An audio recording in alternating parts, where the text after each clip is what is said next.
over 1 million jars. Shop online at gourmetgardens.com. Listen to this delectable list: pickles and vegetables, relishes, salsas, salad dressings, fruit cobblers, fruit preserves, fancy fruity jellies, fruit butters, no sugar preserves, and syrup. You can shop online at gourmetgardens.com. Select any number of 3-jar gift boxes for friends and associates. It's Gourmet Gardens, the past with a touch of class. Welcome to the Michael Rivero What Really Happened radio show, originating live from the once free and still beautiful Hawaiian Isles. And now, set your eyes on the future and let's consider what really happened. And aloha, America. Welcome back to hour 2 of our show today. And we're going to be having our guest here on momentarily. Until then, I want to hit a couple of the news stories that that happened this last week. And again, we covered this a little bit with Rosemary in the last hour with the economy. The Dow Industrial Averages has been down most of the early week, 100, 200-point losses. Toward the middle of the week, we began to see a pattern where the market would open with a huge upward shove, mostly from put options, thought to come from the plunge protection team. Then the market would kind of decline after that. It ended Friday basically up about 50 points. But if you look at the rapidly declining value of the dollar, you will see that the actual worth of the stock market is in a much more steep decline than the actual numbers would indicate. And it is you need to keep an eye on the value of the dollar because it's not stable anymore. It's it really is rapidly declining, and that affects the price of everything. We're seeing it in the imports. If you are doing Christmas shopping this year, probably ought to do it earlier rather than later, and because the prices are going up on things. And my wife and I, we've already got our Christmas shopping done. It's over and done with. It's out there, and now we can relax and try and get back into the Christmas spirit. Okay, Kushtim is on the line here. We're going to bring him up here. And am I pronouncing that name correctly, Kushtim? Actually, it's Koi Tim, but that's okay, Mike. All right, well, I'm going to call you Tim, just for the purposes of this radio show. And thank you for agreeing to spend some time with us today, because one of the issues that is really being kind of neglected right now with Iran and economy and Christmas and fake bombs at the Hillary Clinton campaign headquarters, the situation in Kosovo is beginning to build to a head. And this is kind of critical because this could actually bring the United States and Russia into direct conflict. Yes, that's exactly why I wanted to try to get on your show and have some of your viewers get a better understanding of what's going on in Kosovo. Well, basically, in a nutshell, can you tell us what's been happening in Kosovo since the U.S. intervention? Yeah, well, ever since NATO bombed Serbia back in 1999, to expel the Soviet forces out of there. Basically, what's going on is Kosovo is no longer a part of Serbia. It's actually a UN protocrat, which means the United Nations basically running this country, and it's been running it for 8 years now. But in the past 2 years, they've been having negotiations with Belgrade and Pristina, the capital of Kosovo, to decide what will the status be, whether it will go back to Serbia or whether Kosovo will get their independence. Now, just last week, these talks have ended, and they've ended in failure. And the 3 mediators who were mediating these negotiations, which was Frank Wisner from the United States and a European Union person and a representative from Russia. Now, they have to report back for these talks, the draft report, which have failed, which they have not reached any compromise. And this is, again, very bad situation for Kosovo and Belgrade, and they would have to report back to the United Nations December 10th, which is 8 days from now. So this has been going on so far, just negotiations on their status. I think one of the areas, first of all, we know that when the Kosovo War first kicked up, that there were a lot of people who thought Kosovo's mineral rights were a big part of the motivation.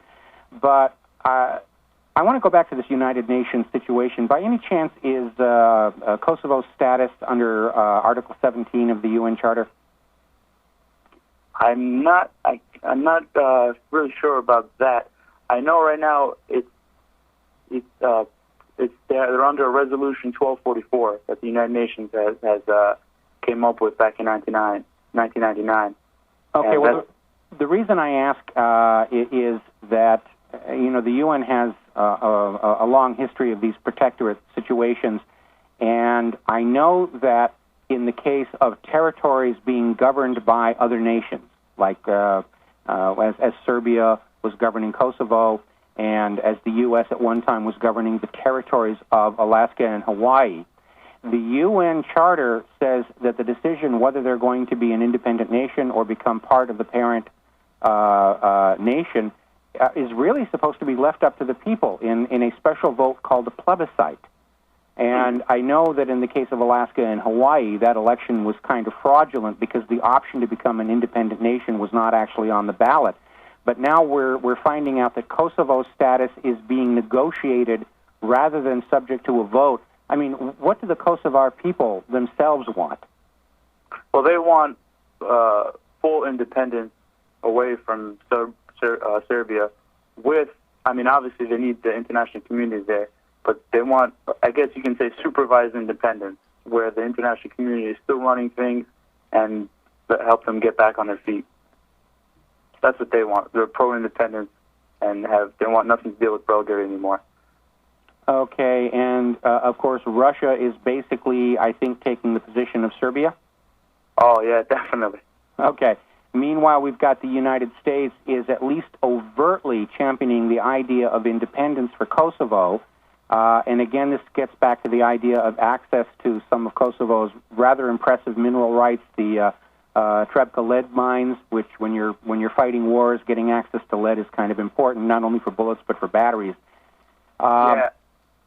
Yeah, you're absolutely right. You're talking about the Trepča mining sector. That's located in Mitrovica. That's the northern part of Kosovo. You're absolutely right. That is very valuable right now, and I do agree with you that this is one of the main reasons why the West, NATO, and everybody's there right now. Okay, so basically, if it comes to literally blows between Kosovo and Serbia, are we likely to see the emergence of a new European war with Russia on one side and the United States and the Western allies on the other?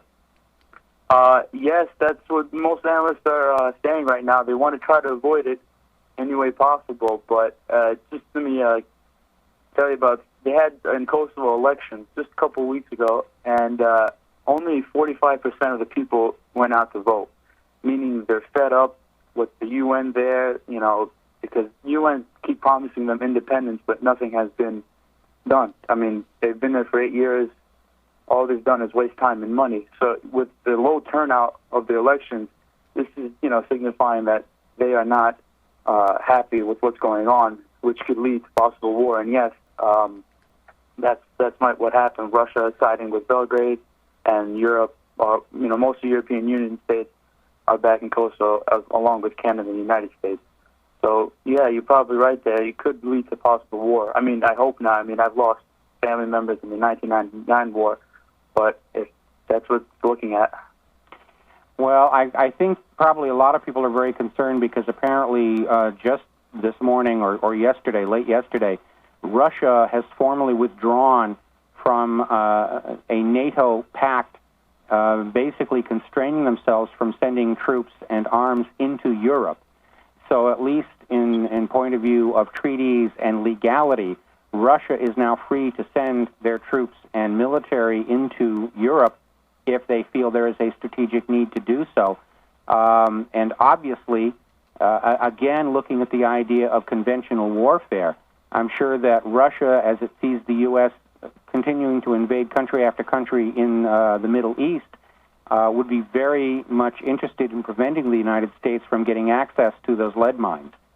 Exactly. And another thing, it's not just Kosovo and this Balkan area. We also have the European Americans. They want to build that missile defense. So that's another thing why Russia has suspended that law to get access to troops in Europe, because it's not just Kosovo. It's also now this missile defense system that the Americans want to build, which is right in Russia's backyard. Well, I'm not sure that the Russians are going to be that concerned about the American missile defense system because it really does have a very poor track record of working, and I don't think the Russians are going to be kind enough to put homing beacons in their incoming warheads. But I think their concern is probably that the U.S. might go back to the Cold War era practice of putting offensive missiles in these facilities. A lot of people forget that the main reason the Soviet Union put offensive missiles in Cuba was in response to American offensive missiles being deployed inside Turkey. And it was this kind of brinksmanship that almost led to a nuclear war during the October crisis that JFK had to handle. And, the U.S. right now has such a credibility problem. I'm sure that Russia is looking at every place the U.S. says, oh, we're just putting a missile defense system there. And they're saying, well, these could be offensive missiles. It's very hard to really tell because we've sort of gotten away from the trust but verify doctrine of the Reagan years where nobody's really sure what everybody's missiles are capable of doing or what they're really to be used for. What everybody around the world does know is the U.S. government does fib, and fib pretty mightily to get its way. And while I'm not saying Vladimir Putin is any kind of saint, he has got some legitimate reasons for being concerned about what the U.S. long-term plans are going to be. Yeah, you're absolutely right. I mean, right now, again, with Kosovo, along with the mining coal there, not only that, but Russia is probably afraid now is that not only does Kosovo have natural resources that are obviously of interest to the United States, but they have built a state-of-the-art army base, and probably one of the best ones they have in Europe. And that's another thing Russia might be afraid of is that army base they have in Kosovo as well. This is called Camp Bonstow. I'm not sure if you ever heard of that. Yes, I have. And okay. Looking at a map of all the new military bases the U.S. is building, and our previous guest, Rosemary Jakowski, was talking about this as well, the U.S. is literally garrisoning the world, much as the way the Roman Empire was garrisoning, itself by putting legions in strategic locations. But if you look at a map of that part of the world, the whole Central Asia region, it does look like these military bases, they're just following this kind of a line to sort of lock Russia and Asia away from Europe, the Mideast, and Africa. And I think if Putin has decided that there is a war inevitable between Russia and the United States, he's going to be wanting to pick the place where it's going to be fought away from his own homeland. I'm sure there's a lot of people in Russia who still remember how close the Nazis got to Moscow during the last big mistake. We've got to take a break here for some words from our advertisers. This is the What Really Happened radio show. We'll be back with our guests and your phone calls after these words from our sponsors.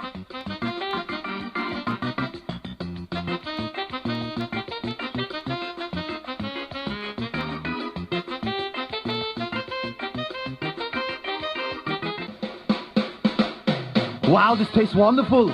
What is it? It's my favorite gourmet garden salsa. Yeah, what's this one? Well, Pilgrim, that's 5 Amigos pepper salsa. And it's hotter than a loaded 6-shooter.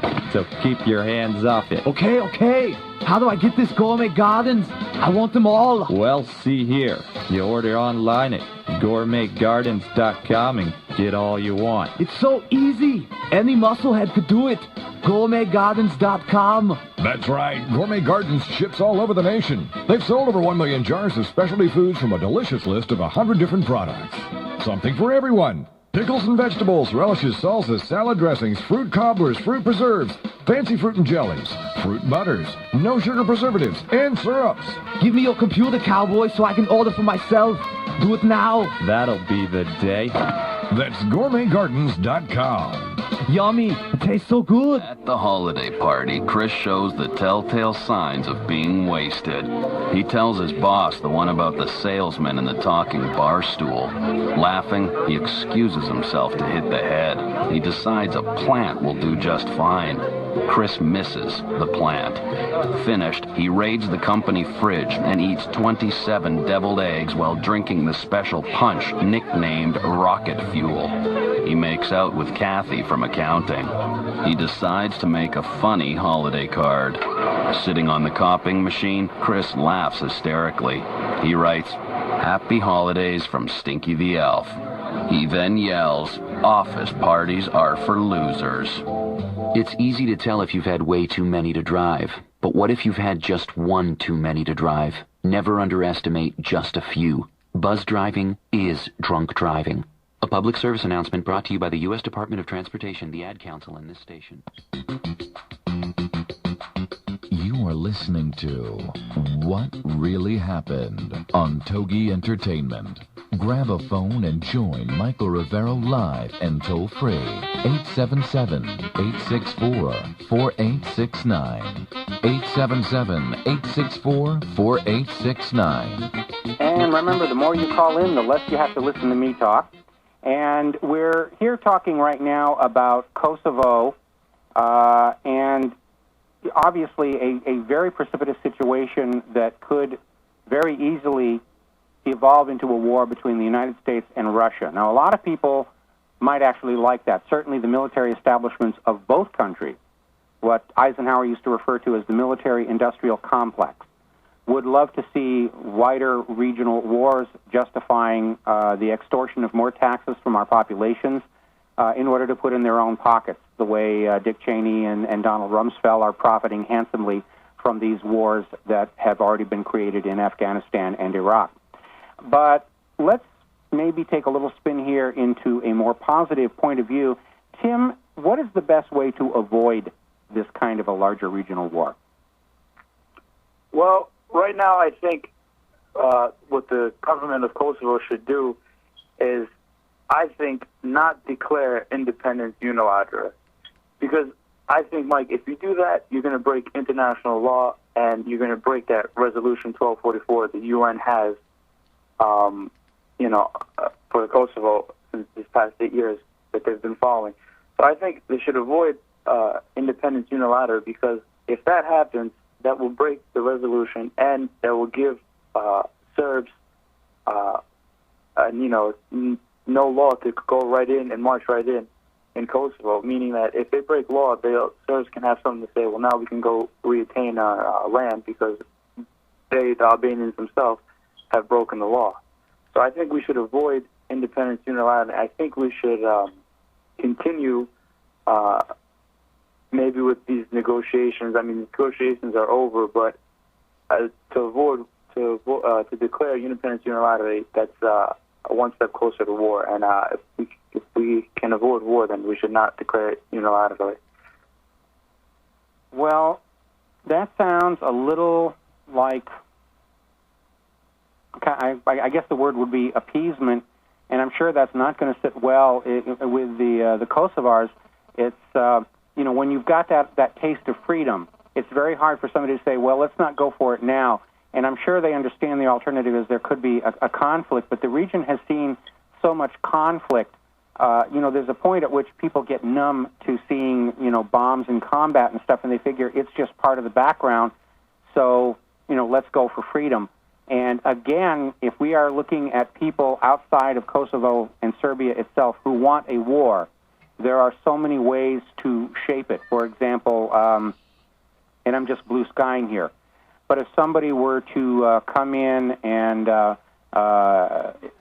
basically take out moderates, such as yourself, who are saying, let's not push this, it's not the time, and those people were to be removed through assassination or some other kind of form of compromise, while promoting the real radical freedom now kind of people, you could create that situation where the war does become inevitable. And certainly we're dealing, at least on the side of the United States, with a government that does not hesitate to go in and reshape internal politics in order to create these kind of situations. And again, going back and looking at what happened in Chile, where we brought down the legally elected government of Allende and put in Pinochet, because he served U.S. interests. The U.S. could very easily go in and do the same thing in Kosovo, of destroying those people who are trying to keep the peace and promoting those people whose actions are going to foment war. We're already doing the same thing in Iran, where we're secretly funding those groups who are calling for violent overthrow of the government.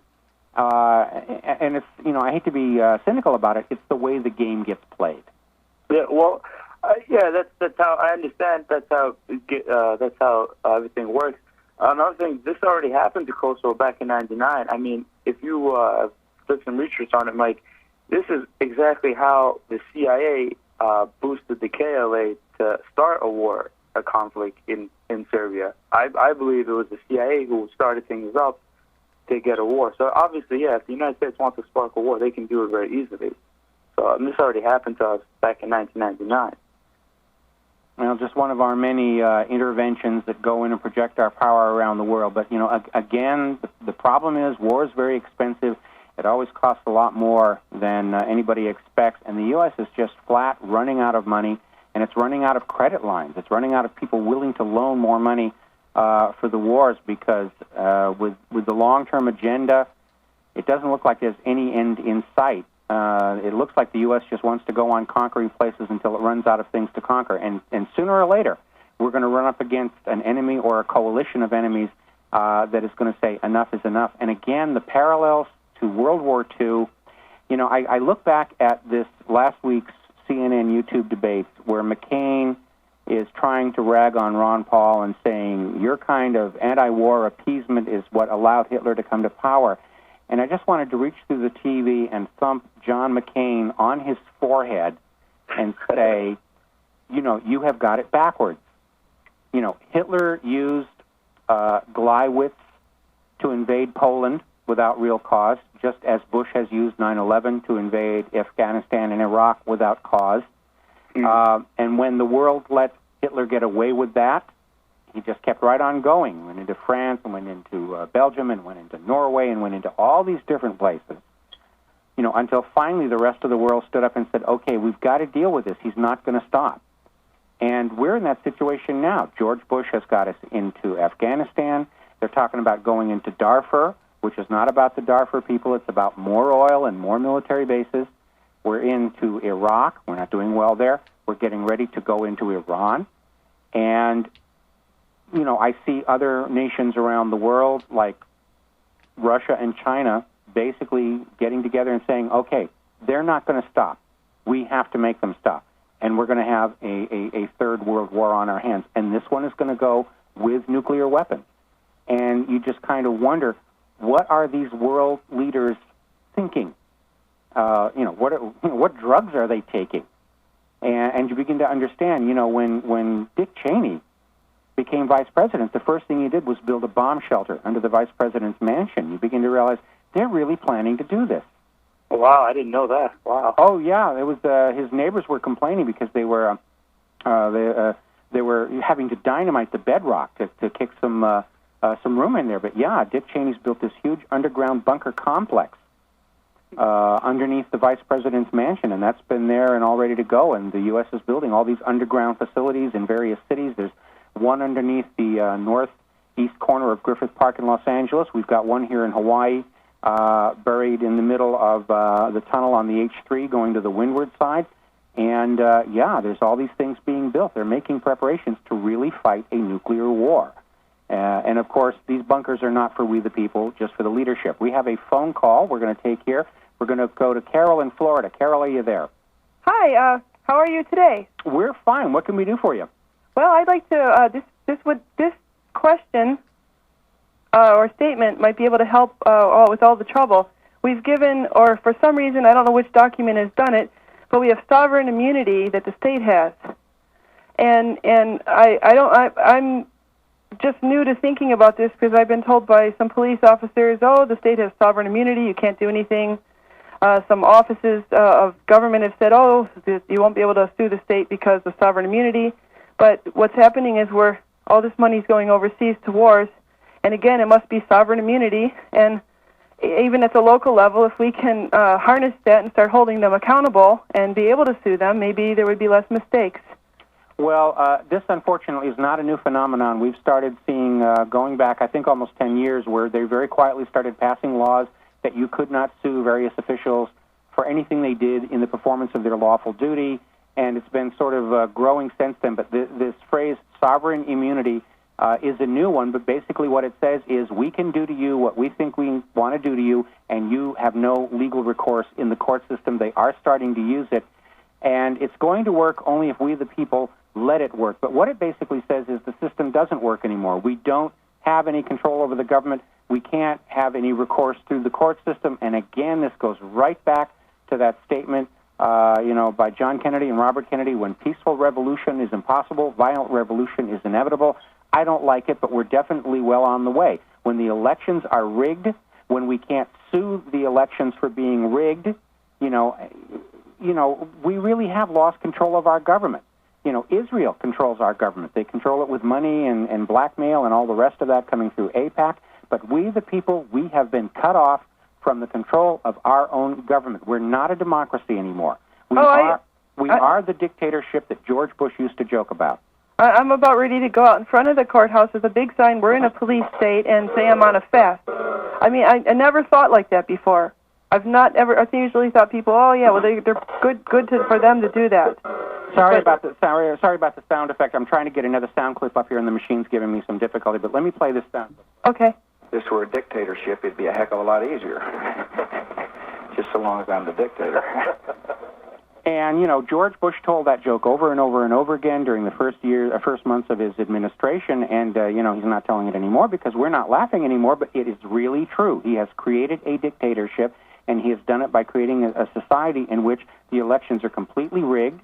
The TV networks tell us who the candidates are going to be. We don't get to pick our own candidates anymore. We're trying to change that with Ron Paul and Dennis Kucinich.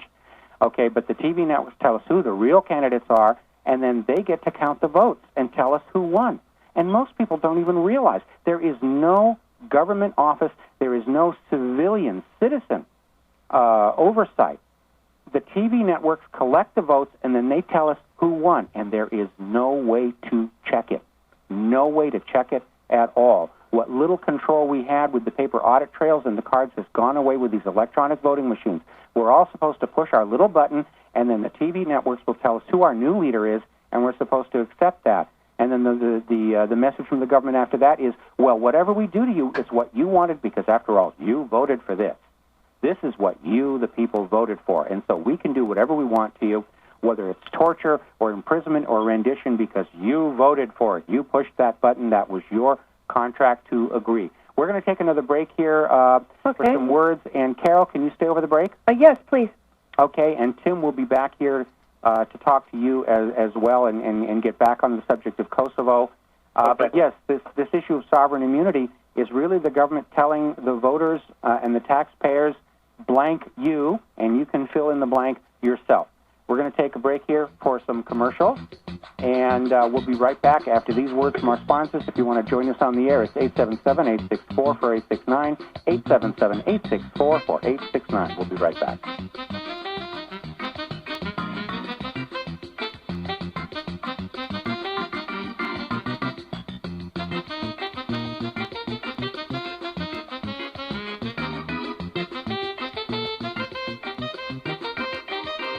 The mission, fair and accurate elections through citizen oversight. That's the purpose of Bev Harris and her talk show, Black Box America, teaching Americans how to prevent corruption and reduce mistakes in our voting system. Black Box America, every Friday live at noon Eastern, 9 a.m. Pacific. Call in with a question or comment and check out the blog at blackboxvoting.org. Black Box America, every Friday live at 12 noon Eastern, 9 a.m. Pacific. Black Box America on TogiNet, radio with a cutting edge. Do you get tired of styling your hair every day? And do you want a good hairstyle every day? Hi, I'm Sarah Schuster.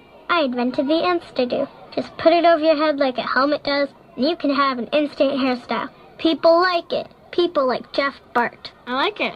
See, I told you. Anything's possible. Keep thinking. Get started on your own inventions or just play some games at inventnow.org. Brought to you by the U.S. Patent and Trademark Office, the National Inventors Hall of Fame Foundation, and the Ad Council. Did you know that physically active children are healthier? It's true. Exercise protects them from diabetes, obesity, cancer, and heart disease. Sadly, nearly half of our kids don't get the recommended 60 minutes of exercise a day. So turn off your kids' TV or computer and take them outside for a walk or bike ride. After all, what's more important than your child's health? To learn more about getting exercise into your child's life, visit the American Council on Exercise website at acefitness.org. That's acefitness.org. For the past 60 years, the United States Air Force has kept America safe while always looking to the future. A future with the right people, the right training, and the finest technology to defeat America's enemies in the air, in space, or in cyberspace. Our United States Air Force turns 60 this year, and we at the Air Force Association would like to thank those who have given so much to keep us safe. AFA.org. We support those who protect us. Fear and hate will rule them, said the demon to his road. In shackles we will bind them, to the terror they'll show. As mindless slaves they will not think, blind eyes they will not see. They'll jail themselves and call the bars. And here we are back with our show. We're talking with Carol in Florida. Carol, do you have any more questions for either myself or for our guest, Tim? Yes, I'm wondering what I should do about situations with sovereign immunity at my local and personal level, because now records of software programs in the computers are starting to get mixed up with a family member's name, and he had to spend time in jail this past couple days, an honor roll student, 100% attendance, and he refused to sign a piece of paper that said that he had a suspended license, which he did not, and the state called me the other day and said that everything is clear. And I know this is not about Kosovo, but right now the records are starting to get messed up. As soon as one thing happens, the local tag office won't even renew the tag of a vehicle that the young man was driving just 2 days ago. This is how quick the records are going. And my check was written on a piece of paper saying it was a bad check, yet it is a good check. But they kicked it out because of the mistaken identity. So this whole thing is becoming so blown up that I can't stop it. And I asked an attorney if I could sue even the software companies, and he said, well, any attorney to take that on a contingency would be stupid. And so we're creating. It's going to cost me at least $1,500 to $2,000 to get my son out of a mistaken identity situation. And this money is all being collected. And then where is that money going? And what is it being used for? And then it's being sent away off for, war in some way or another. Well, I know it's very frustrating when the government does make mistakes. I know the government doesn't want to admit it because they sort of operate on this presumption of infallibility, not unlike most religious leaders. But yes, the government screws up, and it does screw up rather badly on a regular basis. And because their ability to rule is directly linked to their illusion of infallibility, very often these things are not addressed. They're not dealt with. They're not handled in a responsible fashion. And just taking a side here a little bit, there's a movie that came out some years back called Brazil, directed by Terry Gilliam. And if you have not seen it, you need to rent it, because it's very much the story that you are telling me now about a guy whose life gets totally, messed up. There's a computer error that puts him in the wrong file, and he winds up dead. And then the guy who's trying to clean up the mess winds up as an enemy of the state because he was trying to point out there was a mistake here, and we killed the wrong guy. And unfortunately, a lot of people are beginning to think that Terry Gilliam was definitely prescient, because the further along we go, the closer and closer our society mimics the vision that was in this movie. So once again, the movie is called Brazil. It is directed by Terry Gilliam, and it is definitely well worth taking a look at. So, Carol, if there's nothing else, we're going to let you go. Thank you so much. You're welcome. Okay. All right, that was Carol from Florida, and she does raise an issue that, the government, as it becomes more bureaucratized, as it spends more time surveilling us, watching us, taking our fingerprints, our biometrics, tracking us with our cell phones, the potential for mistakes becomes greater and greater, and the consequences of those mistakes becomes more and more dangerous. And yet the government, rather than deal with these realities, has declared itself immune from any lawsuits and punitive actions that might result from these mistakes happening. And yet they can completely destroy people's lives through their incompetence. And remember, government doesn't pay all that well, and the people who are working in government are there because they couldn't get a higher-paying job in a real corporation where results are required. Now, getting off of that and getting back here to Kosovo, and we were talking about the possibility that certain vested interests are going to stimulate a war in Kosovo. And it is very, very depressing. And I do note that the American mainstream media has not really been giving Kosovo the attention that such an obvious flashpoint really deserves. And it does seem like Bush and his people are looking to start a war any way they can. If it's not Kosovo, it'll be Lebanon. If it isn't Lebanon, it'll be Syria. Anything to just kick off this very obviously have been prepared for a long time major global conflict. And again, talking about the underground bunkers, of course, they've had them under the White House for a long time. They've had these secret little getaway places in the mountains around Washington, D.C. They've built new ones. The old ones are now tourist attractions, such as the one at the Greenbrier. Mount Weather is another one.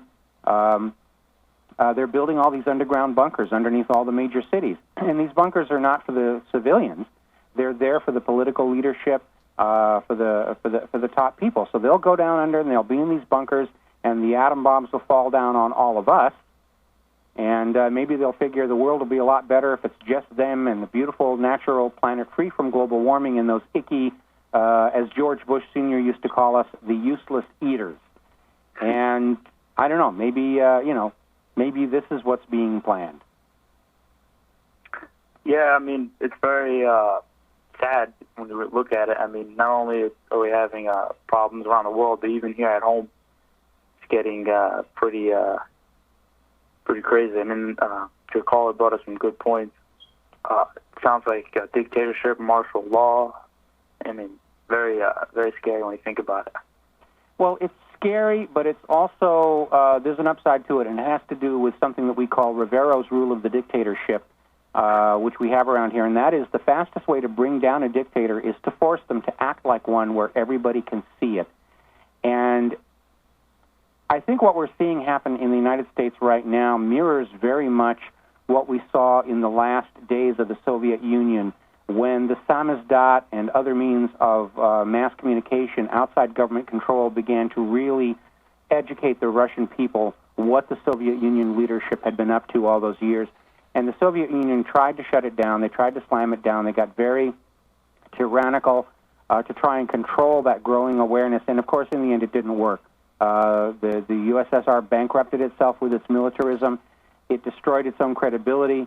And without credibility, a government can't function. Even a dictatorship is not going to function if people don't believe them, don't believe that the enemies are who they're supposed to be.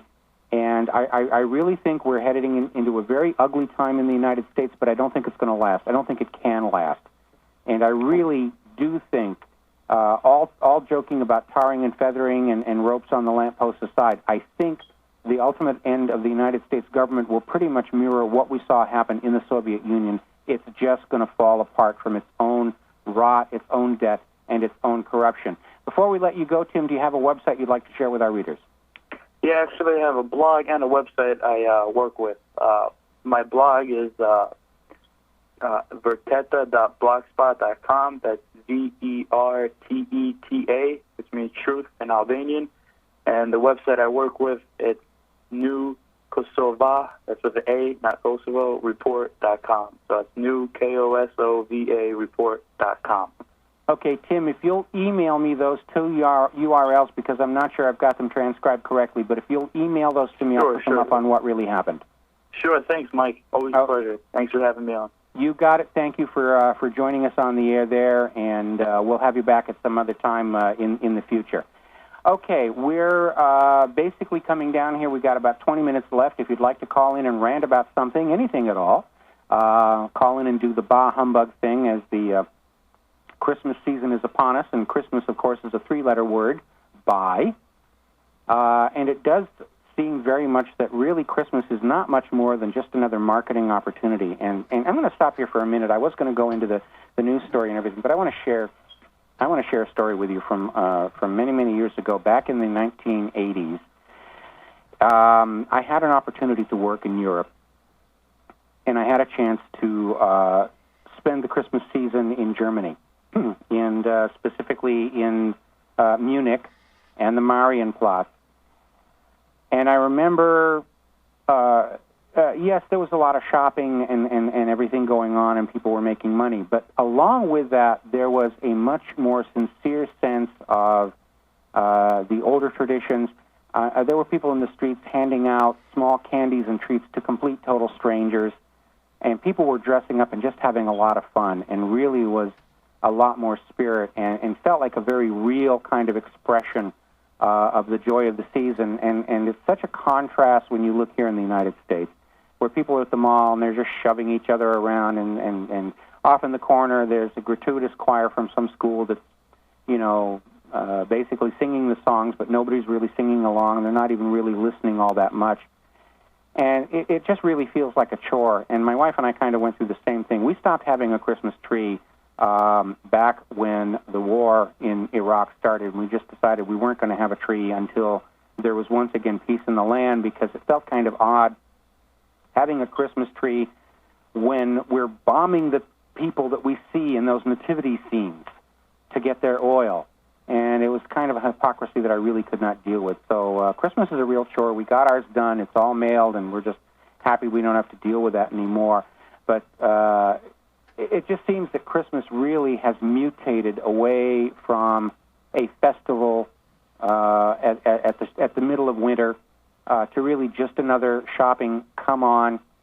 And it's really very depressing to see it, because especially now with the economy in such serious trouble and people losing their homes, and the credit card debt just really exploding as taxes go up and gas goes up and everything imported goes up because the dollar is just plummeting.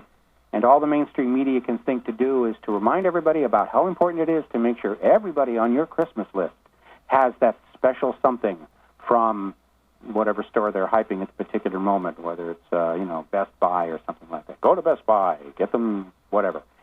And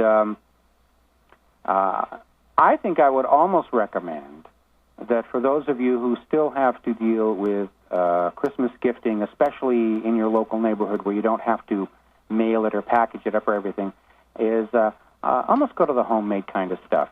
Make some cookies, make a box of cookies to give out, and do that more kind of homemade stuff, because the spirit is still the same. And if the person you give it to really wanted an iPod and doesn't like the cookies because they wanted an iPod, then it's really not a very much of a friend anyway.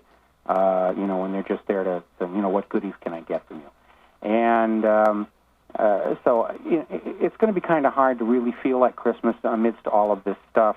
And I know down at the local mall, it was almost depressing because the Christmas decorations went up before Thanksgiving.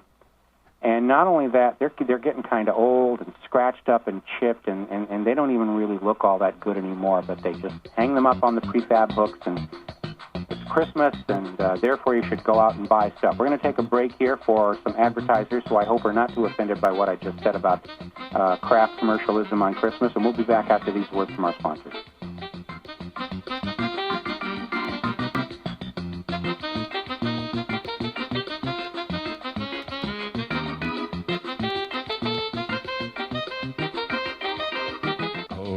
So good. You've just got to try this. Imagine the taste of Five Amigos pepper salsa. Wow, it just bites.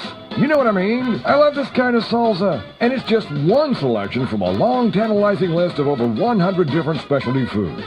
The company is Gourmet Gardens. And you can order all your favorites right now online. GourmetGardens.com. Gourmet Gardens started in 1990 and has sold over 1 million jars all over the nation. Old family recipes, they make a lot of their products from farm fresh produce grown right on their farm in Texas. Fresh and tasty and good for you. Select from these different food categories: pickles and vegetables, relishes, salsas, salad dressings, fruit cobblers, fruit preserves, fancy fruit and jellies, fruit butters, syrups, you name it. Shop online at GourmetGardens.com. Select any number of 3-jar gift boxes for friends and associates. It's Gourmet Gardens, the past with a touch of class. Hello. Is Joey home? Joey, the door. Joseph. Yeah. Hello, son. I'm Dean Rubin from college. I'm here to invite you to join us this fall. Me? Mm-hmm. Give me a day. Well, we've reviewed your application. Give me an E. No. Wait, right, you didn't actually fill out an application. I didn't think I had to. You know what? That's fine. Because your algebra grade certainly... No? Wait, you didn't actually take... Well, no one told me I was supposed to... whatever. You really want to go to college, and we really want to have you.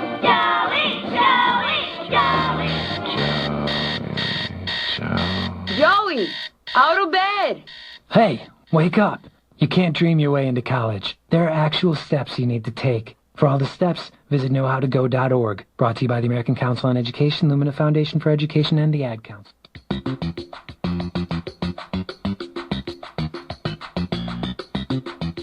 Welcome to What Really Happened Radio. Visit us online at whatreallyhappened.com. And now, set your eyes on the future and let's consider what really happened. And welcome back. We're in the last segment of today's show, and if you'd like to join us on the air, our phone number is 877-864-4869. That's 877-864-4869. Just poke your fingers at those little buttons and call in and join us on the air. We're going to shift here a little bit to some other stuff. Looking at this last week's CNN YouTube debate, pretty much everybody is agreeing that Ron Paul won it, except, of course, for the mainstream media, and in particular CNN, even though their own polls, their online polls, were showing Ron Paul far and away the favorite. They're still trying to basically say that the real candidates remain Giuliani or Mitt Romney or Fred Thompson. And CNN is now trying to use their clout to suggest that Ron Paul really should run as an independent, that he is somehow harming America if he continues to run as a Republican. And there is a trap in there. I've had a lot of people who wrote into the show and said, maybe he should run as an independent. He was an independent before. He was a libertarian before. Maybe he should run that way. Well, there's a hidden trap there, because if you win the Republican or the Democratic nomination, you are automatically on the ballot in all 50 states of the Union and in all the territories. You are automatically there. But if you run as a third party, if you run as an independent, if you run as a libertarian, you have to go into every state and run a petition drive to get on the ballot. That's 50 states. It grinds up a lot of volunteer time. It grinds up a lot of money. It grinds up a lot of resources that are already limited for Ron Paul. He is not able to avail himself of matching funds that are available for Republican and Democratic candidates. Ron Paul's in a good position in the GOP right now. He should not abandon it. Only if he fails to make the nomination at the convention should he consider running as an independent, and he should not make any motions to be running as an independent before then, or he will set himself up in a situation where instead of campaigning to win, he has to campaign just to get on the ballot. So for those of you who've been listening to this kind of commentary there, you don't want to go there. Ron Paul needs to stay where he is, stay on the GOP ticket, if for no other reason than to continue to hold the GOP's feet to the fire over the war, which is another reason why I'm sure CNN would just as soon Ron Paul would go away. This is going to be an ugly campaign season. This is going to be a very ugly campaign season. We're going to set records for vote fraud. We're going to set records for dirty tricks. It's going to be it's going to be worse than Nixon's second campaign. Now, moving to the world of computers, as longtime readers and listeners are already aware, I don't like computer hackers. I don't like the people who put the viruses on our computers. I don't like the people who send out spam, okay? And I hate the people who are loading up my computer with ads for Viagra. I don't need it. Thank you very much. And so it was with some unrestrained joy this last week that we learn that at least one of the major spam bots has been identified, and the creators of it, apparently Ryan Goldstein, a 20-year-old bioengineering major, was working together with a young kid in New Zealand whose real name has not been released because he's under 18 years old, but his online name was A-Kill. And they were using the Penn State computer system as a staging ground to launch a massive computer attack against online chat networks that were critical of what they were doing. But they have caught these individuals and arrested them. This might even lead to some instance of identifying who is behind Stormworm, although my opinion is that this Stormworm may in fact be a government operation because if George Bush is going to launch a new war into Iran, and if he's going to do it with another false flag attack like 9/11, he has got to shut down the non-commercial portions of the Internet where citizen investigators and those who doubt get their message out. The Pentagon has come out outright and said the Internet is now their enemy because it prevents them from managing public perception, which is a fancy way of saying lying. The Pentagon has to lie to get you to go along with what they're doing. President Bush has to lie to get you to support his war. If you go back to Sun Tzu and the art of war, and it says right in there, all war is based on deception. And what Sun Tzu meant by that is for every world leader who wants to start a war, they have to lie to their own people to do it, or the people won't go along with it. And I mentioned in the first hour of this show Adolf Hitler, who was our president's grandfather's business partner. By the way, a lot of people don't know that.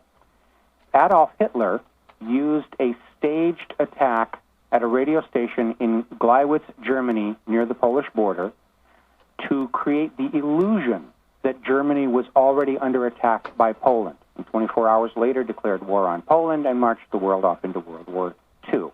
Well, now we have George Bush, who claimed that first 9/11 was the product of Afghanistan, and we invaded Afghanistan. Then he said, oh, no, it was Iraq was behind 9/11, we invaded Iraq. And somewhere down the road, I'm sure they'll say, well, maybe some of those danged Iranians had something to do with 9/11. It's the excuse du jour. But already the lies behind 9/11, the lies behind Iraq, the lies behind Afghanistan are now common knowledge because of the Internet and alternative radio. And if Bush and his people are going to attempt to do this again, they're going to have to find a way to shut the non-commercial portions of the Internet down. And so this brings us back to Stormworm, which is a huge botnet. It is growing continuously across the Internet, and it is able to do so because it does not reveal itself to the computers that are hosting it. It doesn't erase your hard drive. It doesn't put pornography pop-ups on your screen. It isn't doing anything at all right now except continuing to spread. And it is thought that at some point, so whoever's controlling this will be able to use this to basically jam whole portions of the Internet, shut it down, basically freeze the Internet, and who knows, they may blame it on the Iranians and say those dastardly Iranians are attacking the very core of our computer infrastructure. Let's go off and kill them all and steal their oil for Jesus. And it is for this reason, because of the subtlety and the long duration of the buildup of Stormworm, this is obviously the work of a very large, very dedicated, very well-funded organization. It seems to imply the resources of a nation-state rather than a bunch of smelly, pimple-faced kids hacking away in their basements somewhere in Chicago or, as the case may be, Tel Aviv. So we need to keep an eye on this computer security situation, but at least they caught this one group of very annoying people who were responsible for a lot of the aforementioned Viagra ads and so forth and so on. And so that's kind of a small victory for us law-abiding small computer users. And let's say, interesting thing as we talk about dictatorship and surveillance, apparently U.S. firefighters are being trained to spot terrorists. Now, unlike the police, firemen and paramedics do not need warrants to go into homes and other buildings. They can come in to do technical inspections to make sure that you're up to fire code, that your fire alarms are working, that your fire extinguishers are all working. They don't need a warrant to do it. And because of this, the U.S. government is now training them to spot signs of terroristic activity, which I guess means are their computers looking at whatreallyhappened.com or other similar suspicious situations. So yet another way that Big Brother is keeping an eye on us. And, of course, there are so many people who are doubting the official story and questioning the government. This is not really about being able to come in and arrest us all, any more than Senate Bill 1959 is really going to have them coming in and arresting us all.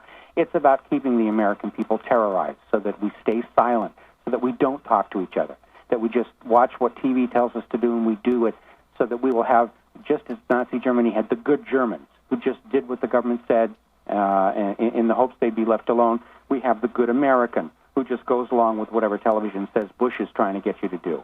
And they close their eyes to the torture, They close their eyes to the invasion. They close their eyes to all the deaths and say, I trust our government. They would never lie to us, even as the government continues to lie. And speaking of lies, another thing that was in the news this last week.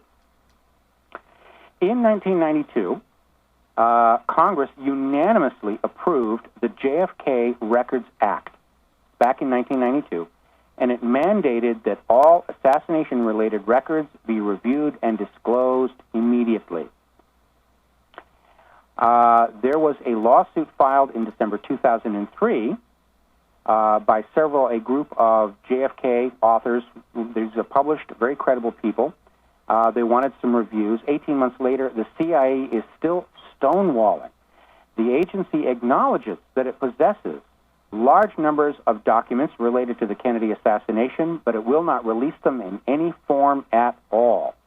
These records related to Kennedy's assassination are still being withheld for reasons of national security. Now, I want you to stop here and think for a second.